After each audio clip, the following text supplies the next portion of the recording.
որևէ պայմանավորվածություն, որևէ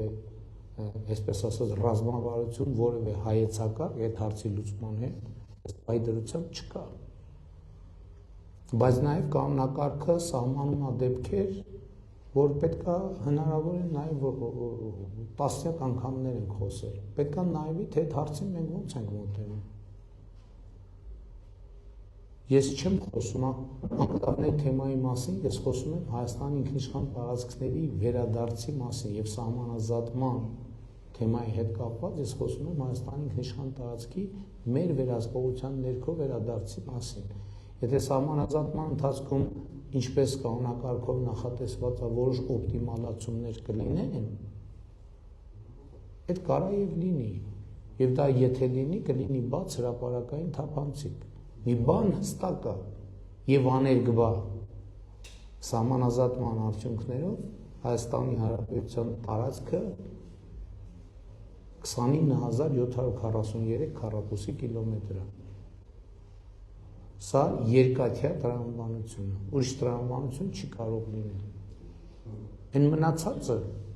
որտեղ կանոնակարգում էլ նախատեսված է ճանապարհների խնդիր կա, ենթակառուցվածքների խնդիր կա, միացումների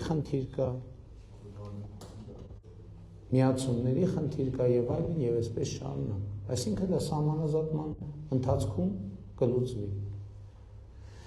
Ինչ վերաբերվում է պատերազմի ձեռց, այդ մեր ամենամեծ խնդիրը այն է, որ մենք չենք հասկանում, որ մենք պատերազմի մեջ ենք եղել 2020 թվականի սեպտեմբերի 29-ից առաջ։ 1991 թվականից պատերազմը անընդհատ է եղել, պերմանենտ է եղել։ Ամեն տարի մենք զոհեր ենք ունեցել եւ վիրավորներ։ Ամեն տարի մեր տների վրա կրակոցներ են եղել։ Ամեն տարի։ Եվ էսա տեսեք, երբ որ բազիսային սկզբունքները չեն ընկալվում, ամբողջ իրականությունն է խեղաթյուրվում։ Սահմանամերձ գյուղերը տանք չի եղել, պատուհան չի եղել։ Այսինքն դուք տեսել եք, ասենք օրինակ Տավուշի մարզի Մովսես գյուղի տների պատուհանները եւ տանիքները։ Այսինքն ես պատերազմ եմ հրահարել 2020 թվականին 19-ին, 19-ին, 18-ին, 17-ին, 16-ին, 15-ին Հայաստանը պատերազմի մեջ է եղել։ Նորություն է սա ձեզ համար։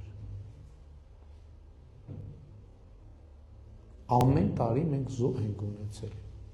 Առաջին օրացուցային տարին, որ Հայաստանի եւ Ադրբեջանի միջև կոնֆլիկտի բերումով զոհ չի եղել օրացուցային առաջին տարին 2025 թվականն է։